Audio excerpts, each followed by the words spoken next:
What an exciting day at the Kennedy Space Center. You can see the Orion spaceship coming out of the ONC building where we've been assembling it for several years. As big a step as this is for us today in rolling out and starting the journey of Artemis I to the moon and beyond, we're really excited for this test program to get this vehicle flowing and to begin the next steps, which are to send humans back to the moon. The twin sister of Apollo, Artemis is the name given to the program that will return humanity to the moon. And named after one of the largest constellations in the sky, Orion is the spacecraft destined to get us there. Through Artemis missions, NASA will land the first woman and the first person of color on the lunar surface. And these missions will allow us to explore more of the moon than ever before, paving the way for long-term presence in lunar orbit. We're rolling the Orion spacecraft out, but it's beginning its journey. We're really kind of at the end of the building process and the beginning of getting ready to go fly. But before Orion can travel to our nearest celestial body, it must first make a few pit stops along the way to fuel up and get ready for flight. As we leave here today, we're going to go to a facility that'll fuel the spacecraft with the rocket fuels and propellants it needs. We'll put a launch abort system on. We'll send it out to be stacked in the rocket and launched. And it's really the last few yards of the game. Orion's journey to the moon began on the bayou.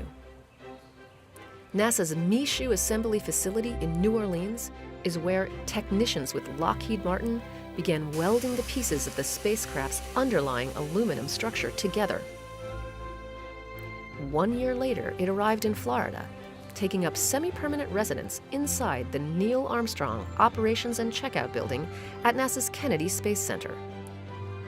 Engineers and technicians will spend the next years working almost around the clock, outfitting Orion with thousands of components and pushing the capsule through several rounds of rigorous testing as teams prepare for its flight around the moon. The first step, though, is the crew module's arrival. When the crew module shows up here at the ONC building, it's really just a welded shell of the structure. When it gets here, we put it into a fixture called the bird cage tool, and we use that fixture to position and attach all of the mechanically attached primary and secondary structure for the crew module. Part of that includes the heat shield, which protects the crew module as it blazes through Earth's atmosphere at astonishing speed as it returns home.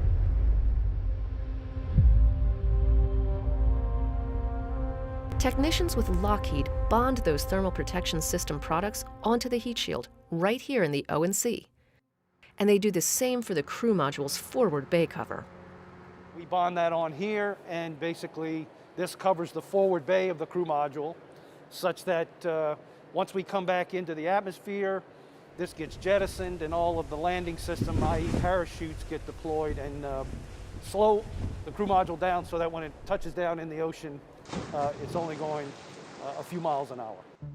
With the primary and secondary structures all attached, the crew module is tested to see how everything holds up. Orion is pressurized, stressing the welds to ensure they'll hold up under the proper loading. Afterwards, non-destructive evaluation of those welds is conducted to check for any voids or cracks. Once the structure is deemed strong enough, the crew module is moved just a few spaces down into the ONC's clean room for its next round of integrations. We bring that structure into our clean room, which is you see behind me, because we need to start integrating the propulsion system and elements of the environmental control and life support subsystems, and those systems require a cleaner environment than the one we're standing in out here.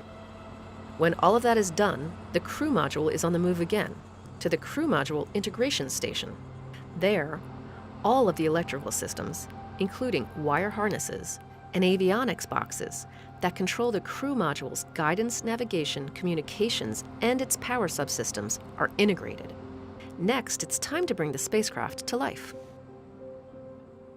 We power it up, and then we go into a whole series of functional tests to make sure all the subsystems that we've integrated up to that point are functioning properly. But the crew module isn't the only thing that makes up the Orion spacecraft. All the people, the work, the components that have gone into this vehicle, it's just an amazing feat. Teams also worked closely with the European Space Agency to build the service module, the element that will power Orion on its journey around the moon. Once that arrives, from Bremen, Germany, Lockheed moves forward with integrating the two. The service module has a very similar life cycle to the crew module. We build it up structurally, we integrate the propulsion system and the other fluid systems, and then we integrate it electrically and power it up and do functional tests on it. And when we have a full service module and a full crew module, then we stack the two together and we have what's called the crew service module for Artemis I. Under the Artemis program, NASA plans to not only return to the moon, but to use that as a stepping stone to go farther than any human has ever gone before, Mars. To get there, it's truly a cross-country and international effort among thousands of individuals. When you consider all the people, at the Johnson Space Center, Marshall Space Flight Center, all across the agency, SLS, Orion, the European Service Module, Boeing and their team, Lockheed Martin and their team, and to see all of that come together on that launch when we send it on its way to the moon, it's going to be absolutely amazing, and we're going to have a lot of really proud, happy people.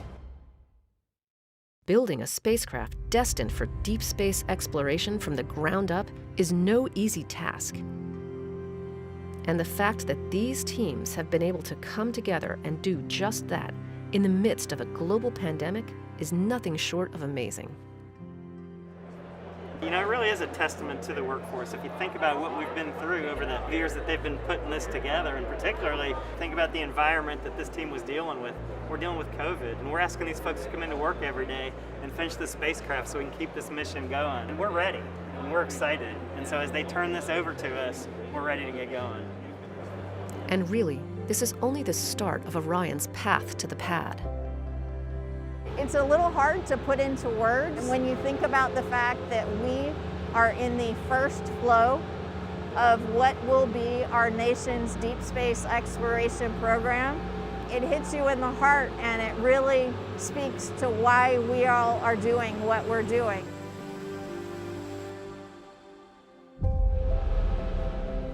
I never thought as a little kid growing up I'd be part of something like this today. Now as a dad of two young girls, to be able to tell them what I do and to be able to have them someday watch the first woman stand on the moon is pretty amazing to me personally. As the Orion spacecraft departs the ONC, its next stop is the Multi-Payload Processing Facility, or MPPF, where teams with NASA's Exploration Ground Systems and prime contractor Jacobs will perform the next set of milestones, fueling and servicing the spacecraft. We have a few months of hard but rewarding work ahead of us to get to launch, but this is it. This is our year. This is our time and what folks have worked so hard for. Now we're going to continue with processing, get that thing checked out, fueled, get the launch abort motor stuck on top of it. With fueling of Orion's crew and service modules complete, the spacecraft moves from the MPPF into the Launch Abort System facility. We just finished fueling the spaceship, and we moved it to the LASA facility, the Launch Abort System facility, to put the Launch Abort System on the top of Orion.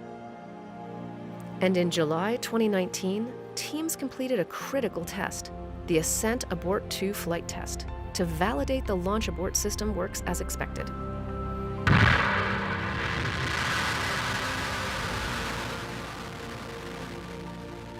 After reaching an altitude of about 6 miles, where the test spacecraft experienced high-stress conditions expected during launch, the abort sequence triggered.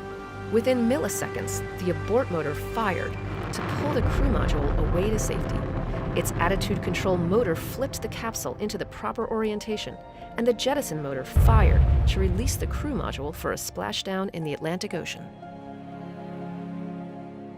I feel, just honored and humbled every day to be able to work on this stuff. This rocket is just going to be absolutely amazing. Now that the spacecraft's launch abort system is securely in place, Orion is ready for the next stop on its path to the pad, the Vehicle Assembly Building.